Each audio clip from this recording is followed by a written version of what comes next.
All right, y'all, we're back for another edition of this Are You a Robot podcast and video cast. I am none other than your host, Demetrios Brinkman.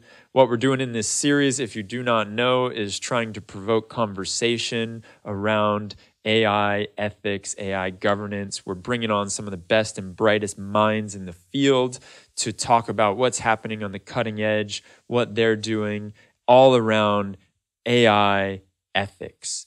AI governance. These are the top hot words that we can talk about here. And the whole reason for this is to stimulate the conversation and try to find best practices as we move forward and AI becomes more and more a part of our lives. If you are not in it already, I implore you to jump into our Slack channel where we are discussing more of this and all kinds of other ethical questions around AI as it moves to being more and more a part of our lives. The last thing I gotta say is a big thank you to our sponsor. We've got one hell of a sponsor behind us, EthicsGrade.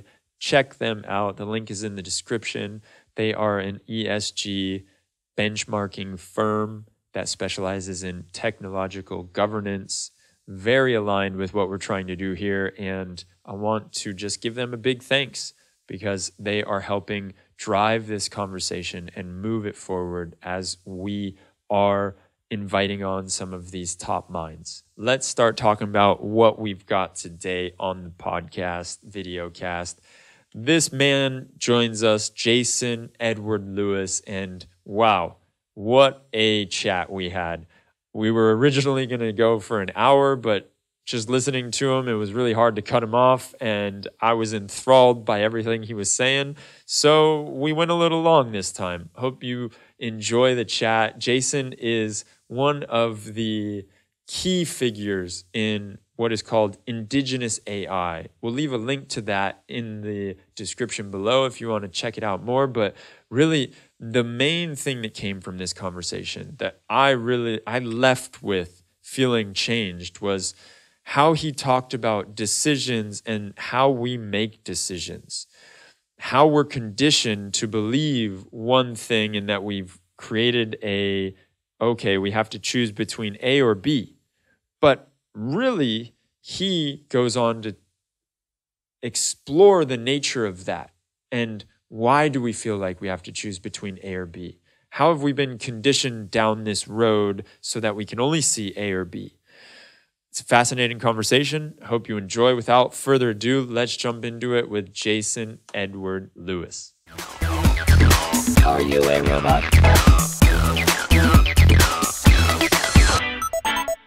I'm very excited to be here with none other than Jason Lewis. He has 2 Stanford undergraduate degrees, and then he went out into the Silicon Valley sphere or field, doing a little R&D in digital media tech. But more recently, he has dedicated and shifted his energy towards AI, and he is looking at AI from a philosophical point of view. He is not an AI researcher per se, but he definitely has some insightful things to talk about when it comes to AI. And we're going to get into all of this in the next hour. I'm very excited to have you here, Jason. Thank you for coming on the show. Thank you, Demetrios. I'm very excited to be here and looking forward to this conversation. So what we talked about just a minute ago, I want to give you a bit of an intro, extended intro on this, because I think that it is something that you told me which resonated with me, and it is how the way that you're looking at AI is a much different point of view from the normal conversation that we hear around bias and all of this bias in machine learning, maybe bias in data sets, and you don't discard that. You still feel like it has its validity, but you also are talking about how the worldview that we choose to instill on what we create when it comes to AI is coming from a very limited point of view and a very limited culture. Right? If I got that correct, you can correct me on it real fast. But I found that fascinating because it is something that we don't necessarily think about. we don't talk about how there are many different cultures that we coexist with today on planet Earth. But when we are building machines and robots and machine learning, it's coming from a more minimal, well, it's coming from one piece of our society that doesn't necessarily include the whole pieces that we're looking at. Is that a little bit of what we were talking about? Yeah, that captures some of it. I think one way that I think about this question of, say, kind of focusing on algorithmic and data bias versus trying to focus on kind of the foundations of the technology is that, you know, I argue that the sorts of biases that we're seeing in facial recognition, in legal software, and job, uh, you know, uh, resume scanning and things like that, is not actually, it's not a bug, right? The industry would like you to think it's a bug, and they're like, "Oops, sorry, we didn't do that right, and we'll fix that." My argument is it's actually a feature of white supremacy, right? Mm. That we in North America, at the very least, we're living within a system that has been built up in every dimension. So legally, technically, scientifically, etc., has been built with the purpose of sort of giving power to and maintaining power by white males for the most part. Sort of, it's changed probably in the last 30 years or so, where white women are part of that too, in a particular way that they were not maybe part of it earlier, even though they did partake in white supremacy. And so what that means is that these biases that you see like make total sense, to anybody who sort of like kind of look critically at our institutions and how they are constructed to conspire to elevate outcomes for white people and depress outcomes for Black people. So we have a long history of this now. Like, it's not an argument, right? We have a ton of social science research and historical data from everything from redlining to the way that the GI Bill was structured in relation to housing, so that it discouraged Black veterans or blocked Black veterans from accessing that, to the history of the way welfare was developed in the United States, which was developed in a way to privilege white people over Black people. There's a whole history of this, and like, I have zero time for anybody anymore who's like, "Oh, you're just imagining things," or "It's just because whatever." It's like, no, we know this is systematic and it's happened over many generations. So there's absolutely no reason to believe that this hasn't actually happened in terms of the technical systems that we develop. And we also have evidence of that too, right? So one of the great examples that was researched by one of my colleagues here at Concordia University in Montreal, Lorna Roth, as well as some other people, was looking at what were called the Shirley cards in the 50s, I believe the 50s and 60s, as color was coming into use in broadcast. And so they had these cards that were made up so that you could baseline your camera, right, so that you got the right skin tones and right colors in the image. And who was, what was the human being represented on those cards? Well, it was this white woman, right? So all this technical equipment was biased towards optimizing how white people look. Okay. So, again, if this just happened, there's one of this or two of this, you'd be like, okay, mistakes get made, stuff like that. But you just, you look at the history of the way technology is developed, and you just see this happen over and over and over again. So what's been happening over the last 10 years with these data bias issues and stuff like that is not a surprise. It's not a surprise. And I know personally, having worked in Silicon Valley, that at least some of the people who work on these things, they know that history, right? They know that social science, and they chose to ignore it. Right. And they chose to ignore it because they thought they were so smart that, of course, they can't be biased themselves. And so if they can't be biased themselves, there's no way that the machinery that they make is going to be biased. So my interest is, how do we think about computation and the powerful things it can do? Right. There are, huge benefits to these tools that we've developed. But how can we think about it from a perspective and build it from a perspective where these kinds of biases don't continually occur, right? And there's lots of different answers to that. You know, there's everything, you know, from, you know, cleaning your data properly, right? So not accepting that the data that you scrape off of the internet is the right way to inform your facial recognition algorithm, right? That you got to clean it and condition it and make sure that it's representative of the full range of humanity and all these things that, you know, honest to God, they seem like common sense, but clearly these companies haven't been doing it, and they've resisted. They've really resisted attempts to force them to do it.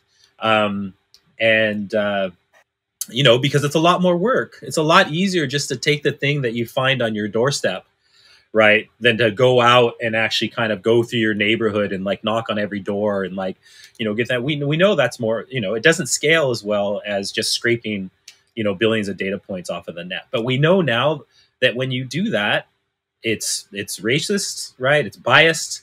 You know, and nobody in the system itself who's actually making this needs to be racist themselves. I actually don't care if you're racist, right? I don't care if the person I'm talking to is racist unless they're in my house. Okay.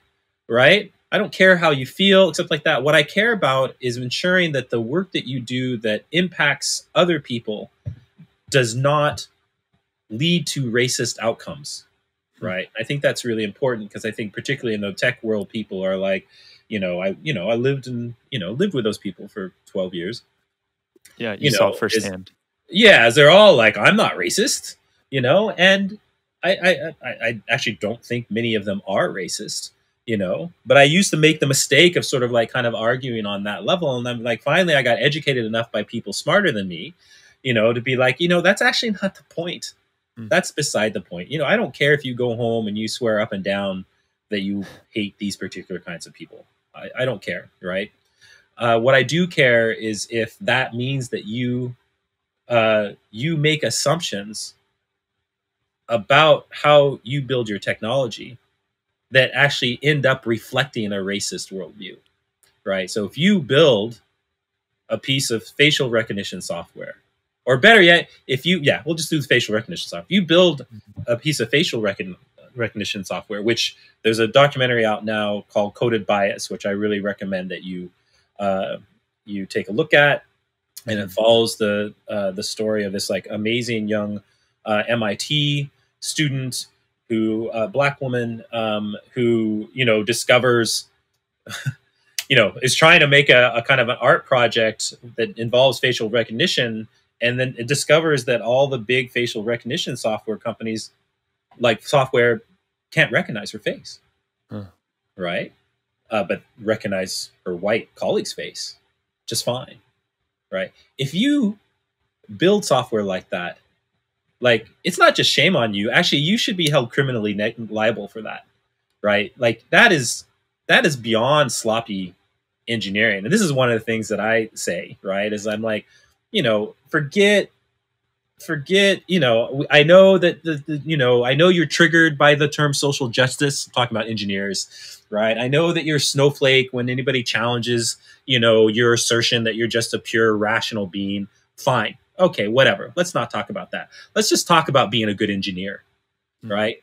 I know you're invested in being a good engineer and you're producing crap software, right? If this is the kind of thing that it does, you should be ashamed as an engineer that you allowed something like this to go out in the world.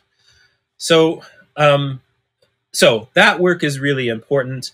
You know, diversifying the people who are making these so that, you know, so that when they make some of these decisions, there might be somebody in the room that's like, you know, that's actually that's a really poor assumption you're making, right? And let me tell you why that's a poor assumption that you're making there. Well, that is just, sorry to butt in real fast, but that is something that I Please feel do. like I feel it's interesting how you talk about this idea of these cultural frameworks that we have. We all come from different parts of the globe. We all come and we're brought up in different ways. And you're trying to say that other frameworks need a seat at the table. And I find Yeah. that really important. Yeah. And I think that's also from a scientific and an engineering standpoint. Again, if you want to be a good engineer, if you want to be a good scientist, you should be open to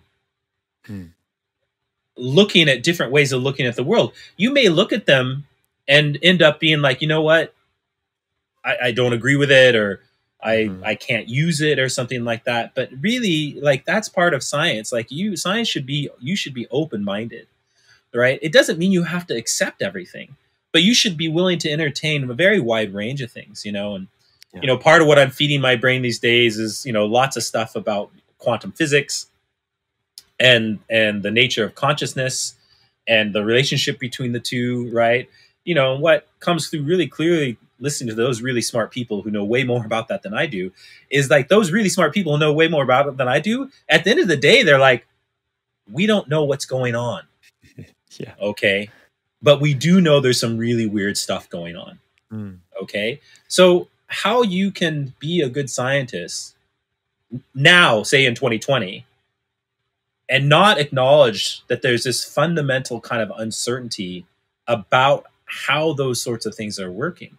And then be like, oh, this sort of Western Cartesian, like, sort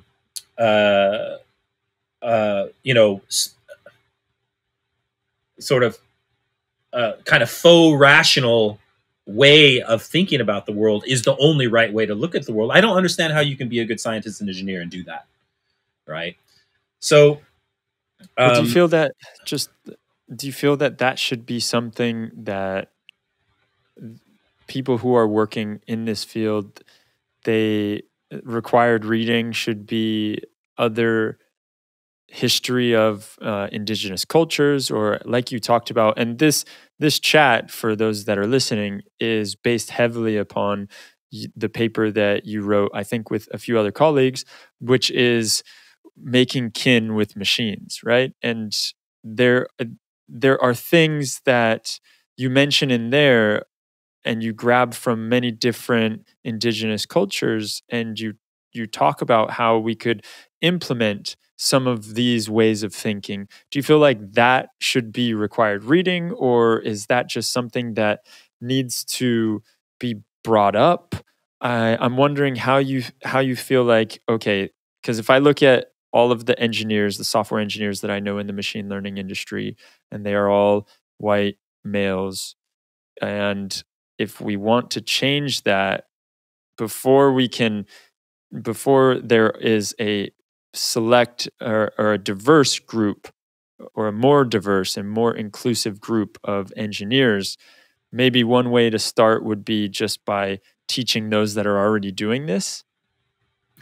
Yeah, I mean, I think that's one way. That's one way to come at it. I think there's sort of like kind of specific domain things that would be useful for them to know, but there's also an underlying set of issues, which is what I was talking about, is right, like sort of how they get socialized, to think of their approach as the only real I see approach.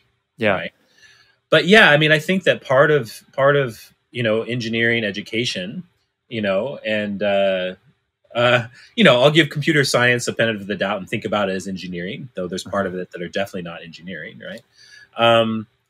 But that part of that education should be like, look, particularly when you're moving into fields like artificial intelligence, where you're building things that are explicitly about sort of kind of interacting with humans and making judgments about humans, right? It's not about, looking at the weather and, trying to figure out what the weather is going to be tomorrow and building the software that's smart enough to figure that out, right? It's not about, your car and whether it's going to stay in the lane or not, right? But it's about whether somebody gets a job, whether somebody gets a loan, whether somebody's bail is going to be set at $200,000 or $2 million, whether their parole is going to be for a year or 5 years.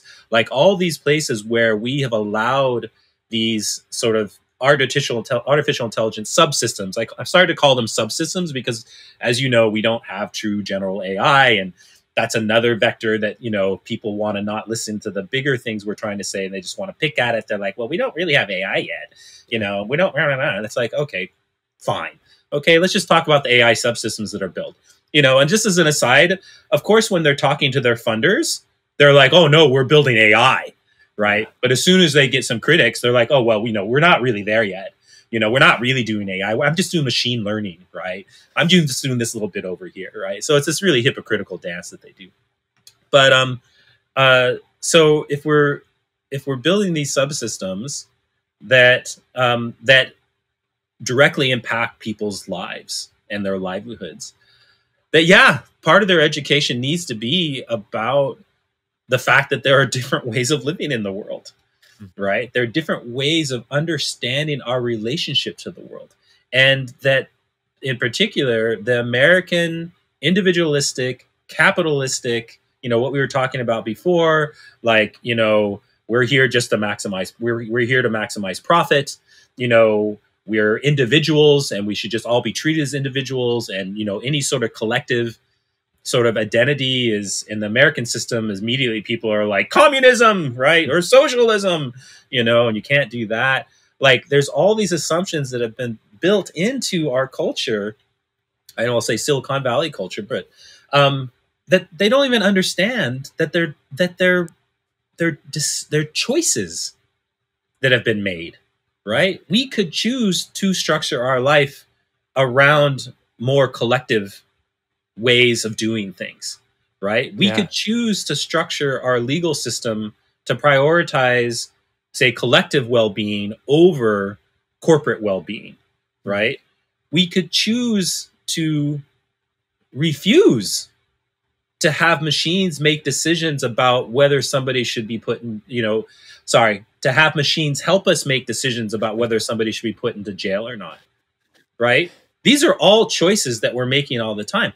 But like as a people, so, talk to Chomsky, talk to Zinn, right? Been saying these sorts of things forever. We're like, we've been socialized as a people, but also professionally, engineers, right? Computer scientists, we've been socialized to assume that those are facts, right? And the same way that gravity is a fact, or, the fact that the sun comes up every day is a fact. They're not facts.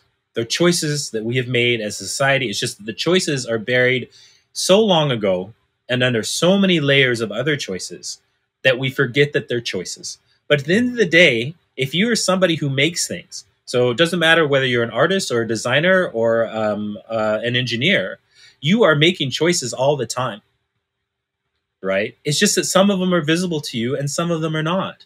And that part of the job of engineering education is to make some of those invisible choices more visible, right? So you don't, so you don't build a friggin', hand dryer that, again, doesn't recognize black people, right? Doesn't recognize black hands, right? That already in your mind, you should be like, okay, I'm a white dude, right? And we're testing it on each other to see how it works and stuff like that. But we need some brown people in here, right? Like that should just be automatic. Nobody should have to tell you that. What are you, a child? But that's how they're behaving. They're behaving like children, right?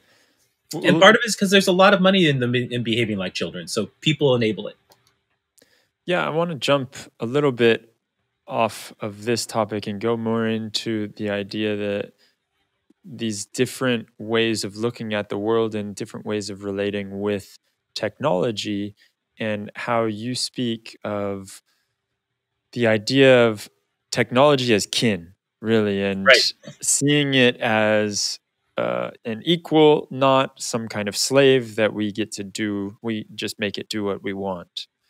And get, like you spoke of before, just get the maximum amount of capital gain from that. And I remember that when I was in university, I took an Indigenous course. Actually, I dropped out of it, an Indigenous like literature. I can't remember what it was because I dropped out after the first week. But the one day of class that I did go to, I remember the teacher speaking about how in some cultures, it's common when you get a house, they have a ceremony around this house, and the house is a living thing. The house is an actual living, breathing organism. So they're having ceremonies for the longevity of this house, right? And I was drawing parallels to what you spoke about with, oh, well, maybe we can have ceremonies, or maybe not ceremonies, but we just need to look at machines more in that way, that, hey, this is a thing, that it's not just here for our consumption or our abuse or whatever it Right. is. And so I wanted to just go down that route a little bit and hear your thoughts on that. Yeah. So this argument is operating on a couple levels at the same time, right? So we're not arguing that everybody needs to sort of like take on indigenous epistemology, so ways of knowing the world, right? Or cosmology, which is like understanding our place in the universe. What we're trying to argue is that the indigenous cultures that we were writing from, so Lakota, Cree, and Hawaiian, right? And also just from our individual knowledge base. We weren't there to represent all Hawaiians or all Lakotas or all Cree. That's not what we're doing, right? But our understandings of those worlds. And say, look, so, and also that it's not monolithic. That's why we wrote that essay in the way that we wrote it, right? So there's big overlaps, but if you read the 3 different subsections on each of those kind of perspectives, you'll see that there's some differences. And then, of course, if you actually engage in longer dialogue, there's lots of differences. But there is a fundamental thing, which is, look, we are in relationship to everything around us. Okay? One of the things that, in particular, the, sort of Christianity has convinced sort of the Western world is that the only relationship that matters is between us as humans and, some mysterious, kind of really cranky and, frankly, unpleasant being in the sky. That's the only thing that really matters. So, everything else is here for us to use and exploit. I was raised Christian, right? And and I don't have an issue with religion. I don't have an issue with believing in the dude in the sky, right? What I have an issue with is the ways in which it has warped our understanding of how we should be in this world, and that's one of the big ones, is like convincing us that relationship is the only one that really matters, and that everything around us is to be used at our disposal. So the indigenous philosophies that we were looking at have a very different approach, right? Which is, no, we're in relationship with everything. We're in different kinds of relationship, right? So some of them are like everything has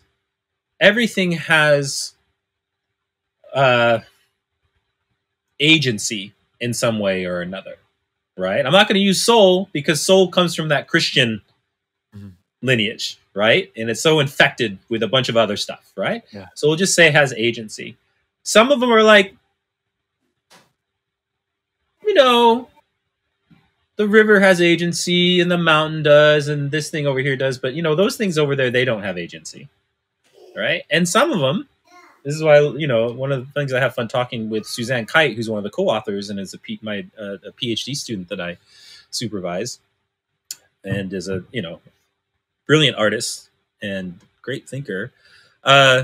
She talks about what she's learning in Lakota is that some stones have agency, some don't, and some do, but they're not going to talk to you. Okay? So, it's not a one size fits all. And it's really about being like, look, you need to understand how differently people encounter the world. If you're going to design things that affect the way they encounter the world, you need to understand that there's a wide range of understandings about those encounters. And we need to find ways to support those, right? And so one of those ways, is like, okay, so we're building these systems which are a long way from, human level sentience, and they're a long way, they're, as lots of other people said, they're basically autistic, right? They're really, really, really, really good at, say, pattern matching and sifting through large amounts of data and, a number of other things, which unfortunately have been conflated to mean intelligence, right? So as soon as you start saying like, what's really intelligence is if you can play chess well, right? Then you're fucked, right? And that's what happened in the 50s, right? You're already screwed because you've already accepted such a poor definition of intelligence, right? But what you've accepted is a kind of a description of autism, right? Like you're really good at this very sort of specific thing. So that's where we're at now. Whether we get to something that's human-like in terms of its intelligence, whether we get to something that's conscious, I don't know, right? Over a long enough period of time, we know that like lots of things are possible. So who knows what we'll get to, but we probably won't get to it in my lifetime, right? But we are getting these systems that are very smart about specific areas of human activity. We are increasingly giving them license to make decisions over those areas of activities. And we're designing them to interact directly with humans, right? So whether you got Siri sitting in your living room or I can't keep them straight. I don't have any of them in my house, by the way. So I can't keep them straight. Siri's on the iPhone, right? Yeah. Alexa or whatever. We're basically pulling long con on everybody and giving people the impression that they're talking to a system that's intelligent and that's human-like, right? So we have to take responsibility for that, right? We can't just be like, oh, well, it's not really a person, right? It's just a bunch of pattern matching and heuristics and, guessing and things like that. It's like, well, okay, that might be the case, but your average consumer, that's not how they're interacting with that technology. And that's not what they're thinking about it. And we know that. We have studies on that, about how people make assumptions about kind of the humanness of these systems. Because on many aspects, they're reacting like a human. They can speak to us. They're responding to our open-ended questions, and they're making decisions about us. So we should already, regardless of whether they're going to be conscious or they're going to be sentient or something, we should already be like, okay, we're in relationships with these things. And what kind of relationship do we want to have with them? And right now, it's an extractive, abusive relationship, right? We're in a relationship, so those companies can mine our data and sell us shit, right? They're not here to make our life better, right? That's what the marketing campaigns are about. But we know they're not here to make our life better. They're maybe here to make it easier in some aspect, right? But they're not here to make our life better. And those companies are not in the business of making our life better. They're just in the business of making money. They're just very good at their PR. And the people inside them who are working on them, they want to believe that they're working to make people's lives better. So if this is given all of this, we should be thinking about what kind of relationship we want to have with them. And we should be mindful of it. And we should be, as we interact with them more, as they become more and more active members of our circle of relationships, right? We need to think about how we treat them, what we expect of them, right? Because one, like I said, they might eventually become conscious, right? Or they might gain sort of human or superhuman levels of real intelligence, not just like chess playing intelligence or like pattern recognition. And when they get to that point, like, it'd probably be a really good idea for us to have a good relationship with them. And for them to be like, oh, these humans are kind of cool. I like having them around. Right?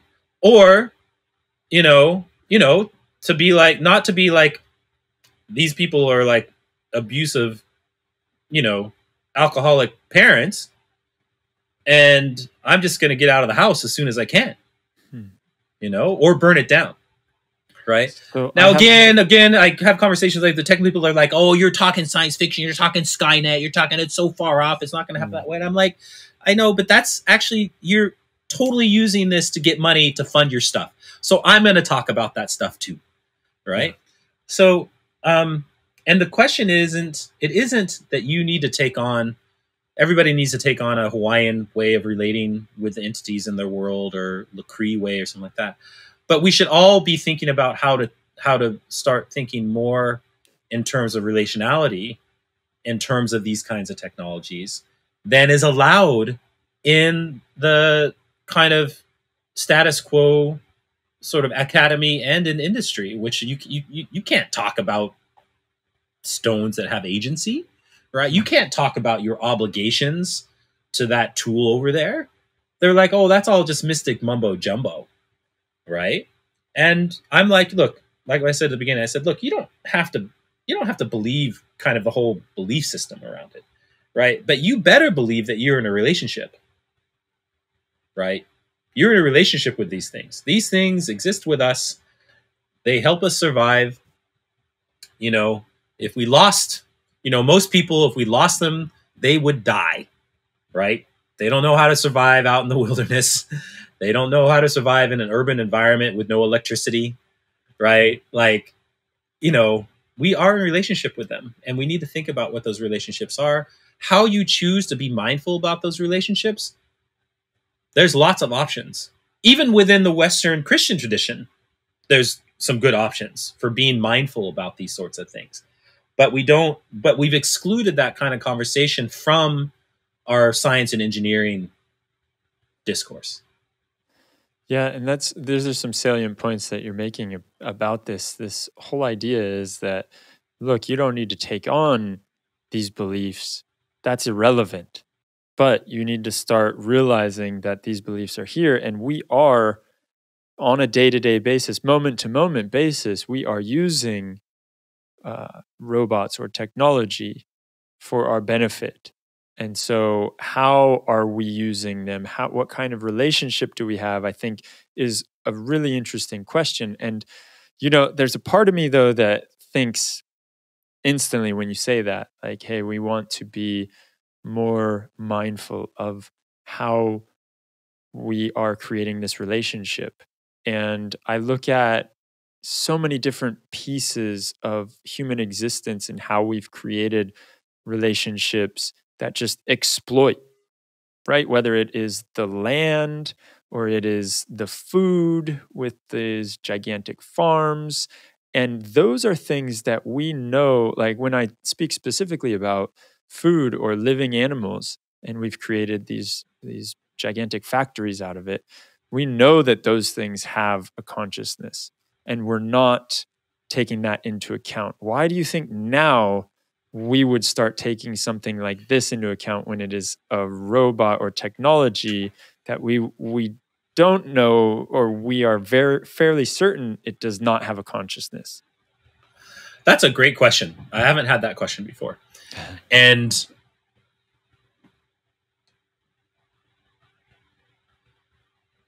doesn't make one optimistic when you think about it that way, right? But it also doesn't make optimistic. I was in a conversation the other day where we were talking about these things, and somebody had a question about this idea, about the fact that, it's going to be a long time before we, the systems get to the point where we think about them as humans. So why are we worrying about this right now? And I said, because again, history, we already have a history of, Western thought and religion being used to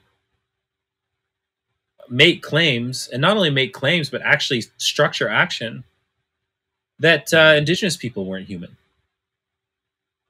right? That black people weren't human, right? That we already have experience, like you said, treating not just animals, but treating other human beings as not being human, of not having full consciousness, right? And we've had that written into law. And so, yeah, exactly. That's a great question. Like, why do I think we're going to do anything better with AI right now? And, I think I have like a second order response, which means that I don't have a good response, but I have, or maybe I don't have a convincing response, but I have like some first reflections. I think part of it is that I am a technophile, right? I think that I love digital technology. I still think that programming something is magic, right? You write words you write words, and those words get turned into action. Like, that's friggin' magic, right? And so I think there's a hope there, that we can maybe do it better this time from the beginning, instead of having to make generations of mistakes and have people suffer for it. I think that it's partially because of the language that's used, is that we're explicitly saying like, oh, we're building our way towards human intelligence. And we're not saying we're building our way to like animal intelligence, Yeah. right? We're building our way to human intelligence. And so, and also because people have everyday experiences with this technology where they think they're human-like. So in a way, it does become easier to say, look, let's think about our relationships to these things because they're becoming human-like. And we've kind of mainly agreed at this point, at least officially, that all humans are actually human, right? But that's only, within the last 100 years. But we're kind of there at the moment. We're sort of backsliding a little bit here and there, but we're kind of there, right? So, maybe we should be thinking, we really should be thinking about both these things at once, right? We should be thinking about like these AI systems and how they're becoming more and more human-like, and how we should probably treat them better because of that. And we should also be treating, the other things that we, at least in the Western world, we can still agree are like animate, like other animals, right? Them better, right? And we should also be treating, and this is still because we're in North America and it's still a question, right? We should also be thinking about that for our environment, right? The environment is a living thing, right? And it sustains us, and we're in close feedback loops with it. And it changes in response to what we do, and we change in response to what it does. Like, if that's not a relationship, I don't know what is, right? So how do we get people to sort of take these relationships seriously? I don't know, right? For me, I do think that that's what a lot of religious traditions are about, and a lot of indigenous, belief systems are about precisely that. Is like, how do we get each other, to treat each other and the things around us in a respectful manner? And clearly, it's hard to do that, right? But as I say to my students, we're also not living in Roman times, right? With I don't remember the ratio, but 25% of the population is citizens, and the other 75% is a mixture of like slaves and essentially people kind of living in peonage to the 25% that are citizens, right? We're not there. Okay, we don't live back there. We're not even back in 1950s America, where somebody looked like me, can't ride on that bus or can't go eat in that restaurant. Like, we need to keep that in mind, that we have made progress on these things, and that humans are capable of expanding their acceptance of a wider circle of relationships, right? So, the indigenous philosophies only look radical in comparison to the Western philosophies, right? They don't look radical if you go to Shintoism, right, or to Buddhism, right? Like, they don't look radical at all.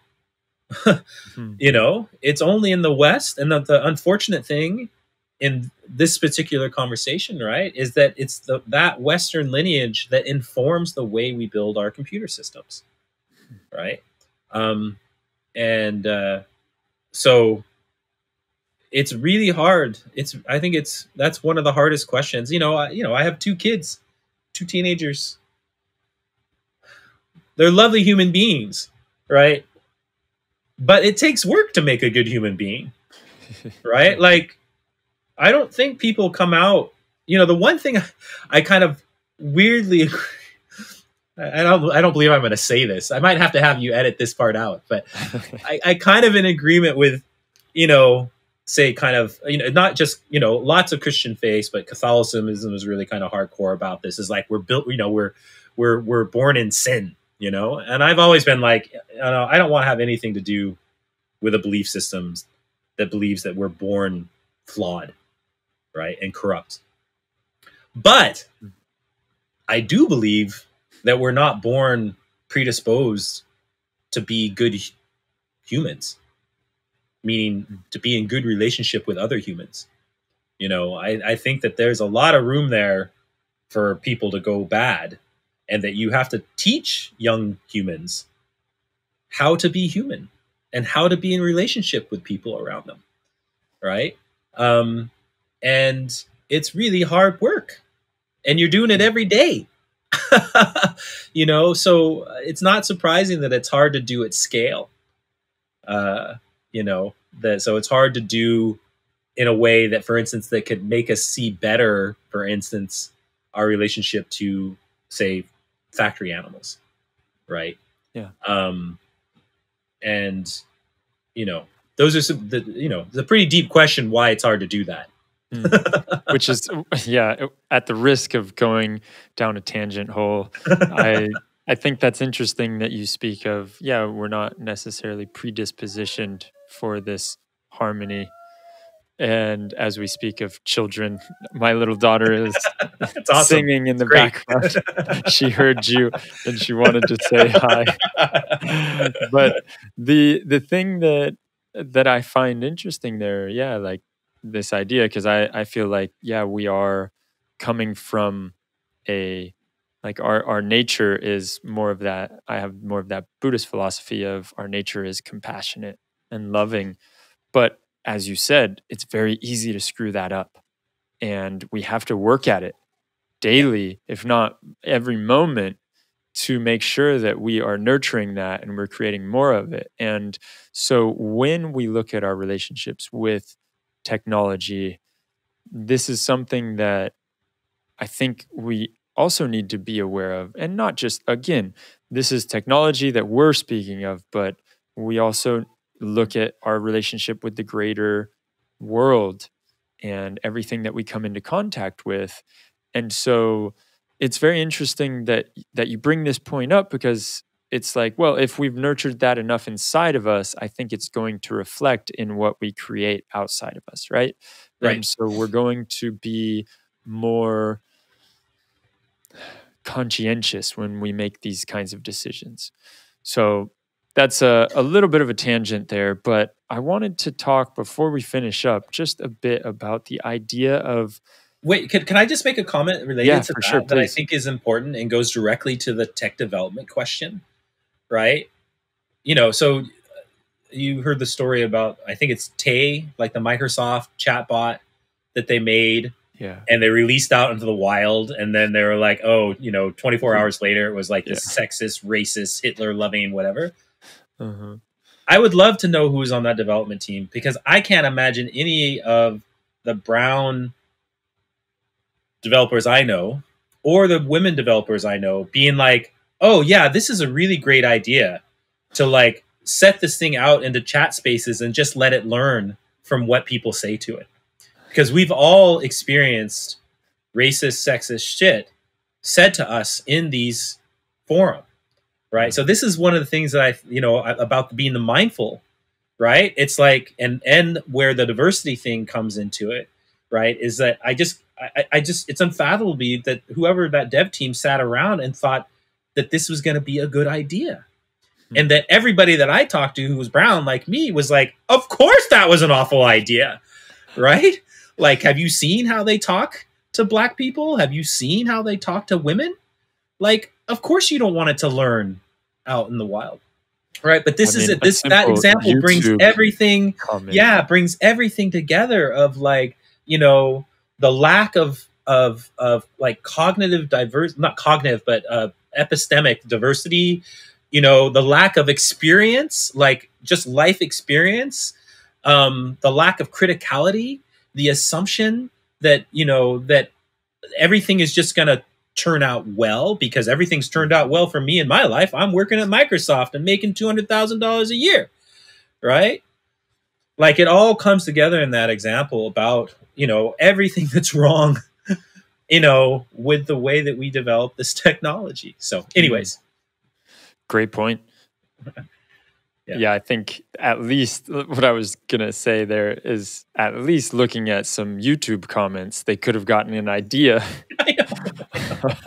of what it was in for. I mean, come on.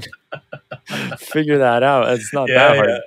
But hindsight is 2020, right? And that is the danger here. I think that we, like you say, we let things out into the wild without them properly being vetted or properly being tested. And then we have to roll back. And this rollback is very dangerous because there is something live for that moment. Exactly. And this is part of the reason why I made the joke about computer science and engineering, right? And this is why computer science is not engineering, right? We don't let mechanical engineers build bridges with substandard steel, right? We don't. And they're professionalized to understand that. And there are penalties for doing it, right? But computer science and software programming, not software engineering, because they're engineers and they're actually certified, right? It's the Wild West. And we've allowed us, so I'll include myself in that community, right? We've allowed us to just run wild for too long, right? And as an Indigenous person, I should not be using an analogy to the Wild West. But anyways, but that's what you're saying is exactly the thing, is that it shouldn't have to be a hindsight thing, right? All this stuff was foreseeable. All of it. Okay?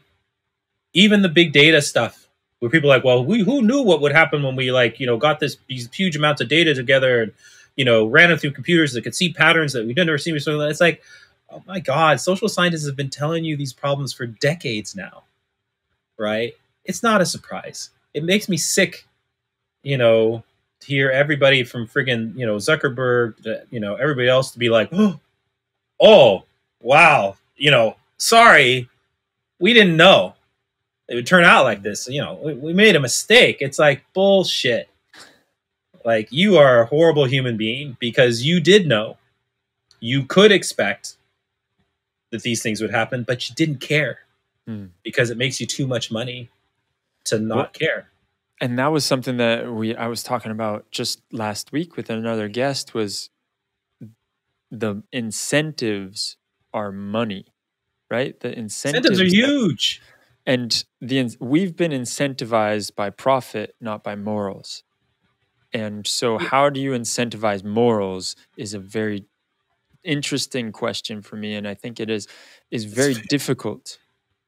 It's super difficult, right? And as soon as you kind of switch over and start really going down there, you recognize the complexity of it, right? Mm-hmm. And you recognize how fraught it is, to do that. But it's not like we haven't done it already, right? That's exactly what these worldviews have done, is they've actually constructed a morality that's incentivized in particular ways. And one of the things right in the center of it is the profit motive, right? So if you make money, then you're a good person. Like, God is shining down on you, and clearly approving what you're doing because you're prospering, right? So it's not that we haven't done that already, right? That's the assumption you make when you don't have any clue about the world and about the assumptions upon which your worldview is built. As you say things like, it's not, sorry, I'm not going to come up with a good example along here. When you say things like, some kids don't have enough to eat during the school day, so they actually can't focus and learn, right? Like, you've made an assumption in your life, because you've been well fed your entire life, that of course you have enough food in your belly when you go to school, and that the reason why you may not be able to focus is because you're you're acting out, or you have you know, there's other reasons like that. But like, oh God, I never thought that they wouldn't have enough food in their belly, Yeah. right? You know, and it's like, well, actually, you know, something like, I don't know what it is, but it's a crazy percentage of kids go to school without enough food in their belly in Canada and the United States. So those are the kinds of assumptions where people are just like, they don't see the assumptions they're making, and that's what's happening in the tech world. They don't see that the assumptions they're making, and then the problem on part of that is that when you call them out on the assumptions that they're making, they refuse to believe them. Second, they believe that you're calling them, for instance, a racist. Like I said, I don't care if you're a racist or not. What you're doing is what I care about. You know, and then of course there's the whole thing about, oh, it's, you know, you're a social justice warrior and you don't really care about getting tech made. You just care about whether people's feelings are hurt or something like that. And it's like, oh my God, that's such a lazy response.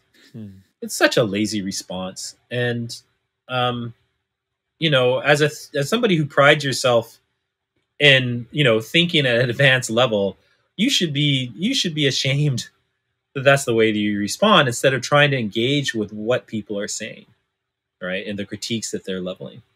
Yeah. Yeah, and it's something that we need to be able to have conversations around this and look Yeah. at it without being, as you say, triggered. And I like Yeah. this idea that you're talking about of stepping back and looking at it from a whole nother plane, right? Not from the plane of I'm making decisions and this is the decision, it's A or B. It is, whoa, is this even a decision that I should be making? Yes. And so Yes. that's the real, I guess, the aha moment when you start to question the decisions that you're making instead of question which is the right answer, Yeah. right? So, and Yeah. that's something that I've heard it said before. It's the quality of your questions. Yeah. The quality of your questions there they're going to play a very big role in that. And so Yes. now the And last thing I want to touch on. that's what education should be about. It should be Yeah. about improving the quality of your questions. It shouldn't be about like dumping information into your brain, right? Especially in the age of the internet and, you know, supercomputer in your pocket, right? Like, it's really about how do we train people to ask good questions. Interesting. Yeah. Fascinating stuff. So, the last thing that I want to touch on before we wrap this up is this idea of in indigenous cultures and how spirit gets infused in. And I know you didn't want to use the word soul earlier, and maybe I don't spirit want to use isn't spirit correctly. either. Okay. So, spirit, we won't But you can say, go but ahead. You can go ahead. okay. I'll transform it. You transform it as you do. You can wordsmith what I say, but you mentioned in this making kins with machine essay and or report. I don't know what you would call it. Making Make kin with the machines, the and machines. it's an article. Yeah. Yeah. So the idea that in certain ceremonies and in certain cultural frameworks, spirit or whatever you want to call it comes into certain inanimate objects, and sometimes it's there for a while, sometimes it's continuously there, and other times it just comes in and then it's out. And I thought it was fascinating when you said how when we start looking at these, and again, this is very far off, potentially not in either of our lifetimes. But if we do get to this point where there is this super computer that understands and is fully conscious, what is the idea? What is the essence of their spirit there? And that is something that I found fascinating. Yes, because I always looked at it as there can't be a spirit there because it is a machine. But then when you look at it through the lens of, well, you know, in indigenous cultures, everything, this wood, this rock, whatever it is, has a bit of that essence in it. So then by default, of course, it is going to have it. So I just want you to riff on that for a little bit. Yeah. So the first thing I got to say, right, is that, and we've been talking about it. I don't feel that it's been a misunderstanding, but I think it always bears repeating. You know, is that different indigenous cultures and communities are going to have different takes on all of this. Yeah, exactly. Yeah. And I struggle with this, right? So, you know, so I you know, I'm a Hawaiian in Samoan, but I was adopted by white folks when I was 6 months old, right? And I was raised in Northern California, small mountain town. As one of like two brown people around. So I didn't grow up in either one of my indigenous cultures. And so, and like I said, I was raised Christian. I was given a good, solid, like, post Enlightenment liberal arts education at Stanford, as well as studying symbolic systems. And so it's a journey for me to think about this, to think about that question of like, what does it mean to think of, this table or the river that this table as having some kind of essence or agency. I was going to say, or, the river that I grew up next to, but that's actually a lot easier for me to think about, because I think that's how I think in some extent the people I grew up, the river was a living thing in our lives, right? We were in a very intimate relationship with it. We didn't use that kind of language, but looking back on it now, I'm like, oh no, okay, I had a relationship with that. And it's very dear to me. And I do feel like it's a relative of mine, and I miss it. I haven't been to see it in 7 years now. Right. So it's partially, there's in my mind, part of what's happening. That's why I talk about mindfulness is it's not necessarily, this is my opinion. Okay. It's not necessarily about discovering the essence in that thing, as it is about you recognizing your relationship to it. And that relationship and what it is, like the river, might mean that you come to a point where you can see that river as having some kind of independent essence and agency. Or it might not. Okay, but even if you don't get there, you are still in relationship to it. Okay, there's still, it imposes, and Heidegger wrote about this. It imposes demands on you, at the same time that you impose demands on it. And so thinking through what that means, I think, is, for me right now in this conversation, is the most important thing. In my own personal life, in my trying to understand my cultures, it is about like trying to see the world in a more animated manner than how I was raised. Okay. And I was raised by great people, right? Really friggin' solid, good people, have a good way of engaging with the world. So it's not like I was corrupted or, I was shown a bad way to be in the world, right? It's just that it's very different than the ways that I'm trying to learn about now. And it's work. There's a lot of resistance that comes from my Christian upbringing, from kind of the rational scientific education that I was given, the liberal, and in the sort of the classical liberal sense worldview about individual rights and responsibilities versus collective rights and responsibilities that I was raised in. Like, those things are in me deep, right? And so getting my mind to think differently about, for instance, my relationship to the things in my world and even the other humans in my world, that's work, right?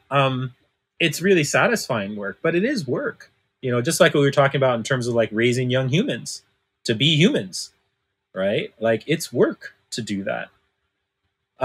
So I think that, what I'm interested in, to go back to what we talked about a little bit earlier with thinking, in writing the essay, because we spent a lot of time, we're all four of us are used to having people,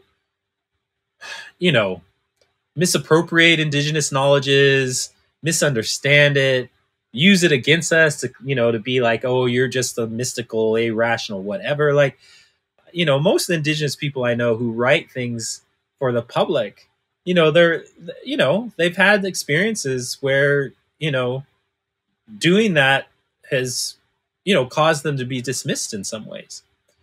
So we talked a lot about, we're like, do these people do they deserve to know this? Right? Should we be sharing this kind of knowledge? And there's some things that we didn't write about. And in the Indigenous Protocol and AI working group workshops that we did after we published the paper, and in the position paper, the 200-page position paper on Indigenous Protocol and AI that we published this summer, right? There was tons of discussions about things that like, oh, well, we're not going to talk about that. Like, we don't need to share that, or they don't deserve to hear it, or my community doesn't allow me to share that, right? So, it's not about like, oh, okay, let's grab onto those indigenous knowledges and figure out how we're going to make AI. Really, what it is for me is like, okay, what I want to do is I want to work within my knowledge traditions to think about how to create AI. And if you're somebody who makes AI that impacts indigenous communities, you should be doing the work to understand how they see the world and want to engage the world, so that technology serves them in the way that they want to be served, not in the way that you assume that they want to be served, right? Because you're making software for that mythical everyman, right? So you're going to make assumptions about what that everyman wants that they're like, we don't want that, right? We want this thing over here that you've never even thought of, right? So you should be in that kind of dialogue with those people. And it's not just indigenous communities, right? It's everybody should be treated this way. The problem, the great power, one of the great powers in programming, computer science is abstraction, right? You figure out how to do this one thing, and then you realize that it can be abstracted to be generalized across a whole class of things, right? You figure out how to do page rank with a small number of websites, and you can scale it to tens of millions of websites, right? That's power. That's intoxicating. That's part of the reason why so many young male programmers in particular are such pricks, right? Is because they get a taste of that power and they think that they are the magicians, right? And then they learn. A lot of them learn. Some of them don't, right? And they, become, not Peter Thiel, Elon Musk, or both of them, right? So, you have to temper that power. You have to temper that abstractive methodology, and always remember that it's an abstraction and that it's a generalization, and that you're going to do, and I will use the term, I know it's going to trigger the technical folks, but you're going to do violence to actual people because you've abstracted out the particularities of their existence. Right? And we talked about a number of examples that have already happened, and we could keep going. There's just that guy, a month ago, I forgot, somewhere in the Midwest, who was like arrested on the street because he got flagged. He got flagged by some facial recognition algorithm, and they wouldn't believe him when he was saying who he was. And he was a black guy, right? Like, that's real harm. That's not abstract. That's not just a rounding error. That's not an acceptable. That's not an acceptable collateral damage, right? And if you think it is, then you're sick in the head. There's something wrong with you. You're a bad human. Somebody didn't raise you right. Okay? So, we have to remember, people who work in fields that gain power from these kind of abstractions. They have, statistics, medical studies. There's a great neuroscientist, works in genomics researcher, Hawaiian, Kealu Fox, right? Where he talks about the fact that, the Genome Project, we mapped humanity's genome. right? And he's like, yeah, but actually, it turns out that 95% of the data that was used for that came from people of European descent. So we didn't map the human genome. We didn't, sorry, wrong place of the quotes. We didn't map the human genome, right? We mapped the genome of Europe, European descent people, right? And he also says, I think, and if I'm getting the percentages wrong, it's my fault, not his fault. Go look at his TED Talk. Something like 95% also of like clinical trials around work, medicine that's based off of genomic research is done with people of European descent. Right? Like, but then when you read the papers and you listen, like the actual scientific papers are usually pretty good about being specific. But as soon as it gets taken away by the press, and even when these scientists talk about it like informally or popularly, it gets collapsed to human. Yeah. Right. And he's great to listen to because it's really good to listen to him because he knows his stuff. And he's like, this is the damage it does to our understanding of how some people's genomes work because they weren't part of that study. And it turns out that, there are population peculiarities about how different parts of the genome get expressed. Okay? So when you're drunk on that abstraction, this is the thing that, that I think I wish engineers were taught better and scientists were taught better, right? Is that as soon as you start abstracting and generalizing, you're leaving people behind. And in many places, like I said, those are real lived bodies that are being impacted by the work that you're doing. And so you should be doing the work to figure out how you can get the power of the abstraction, but still make it possible to address the specificity of particular people or particular populations. Like that should be your job as a good scientist. That should be your job as a good engineer. And I don't understand. I do historically understand how it's developed, but on a human level, I don't understand how we have been okay with these abstractions riding roughshod over numerically minor populations.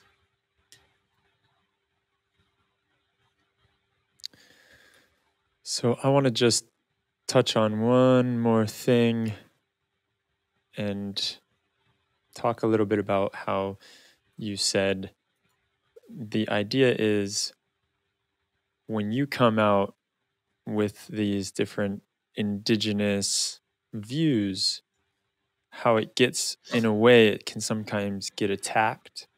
And I feel that is something that also needs to be addressed because it is like the inclusion factor needs to be all of these different ways of seeing the world. This inclusion needs to be happening in that. And so I don't think that's something that can go unsaid, is how, yeah, we need to be accepting. And it could be totally nuts. It could be way out there from the way that we're looking at it. But again, the point that you've made so many times over the last hour is that we are looking at things from our limited perspective, and the dialogue needs to be there when we're able to see other perspectives and just have that conversation. So I want to thank you so much.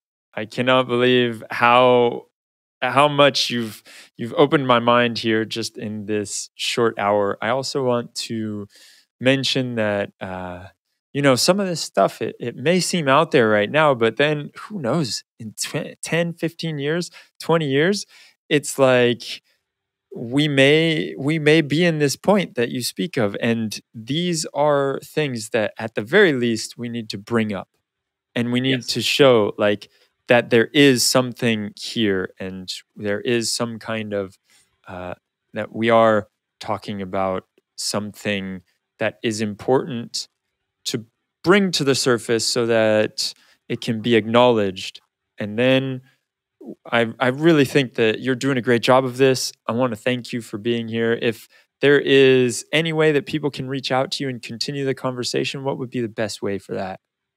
So my website is www.jasonlewis.org. And my email is jason.lewis, so jason.lewis at concordia.ca. And I encourage the people listening to you, from what I understand of your audience, to go to indigenous-ai.net and take a look at the work that we've done there, in particular the position paper on Indigenous protocol and artificial intelligence that was published this last summer, that captures a really wide range of Indigenous perspectives on this question of AI, ranging from artistic responses to engineering responses. Excellent. Thank you so much, Jason. I want to Demetrios. leave it at that, and we will see everyone later. If you are not in our Slack channel already, please join it, where we're having conversations and we're bringing up topics such as this and many, many more around the ethics of AI and data ethics. You can find all the links to that in the show notes below. Take care, everyone.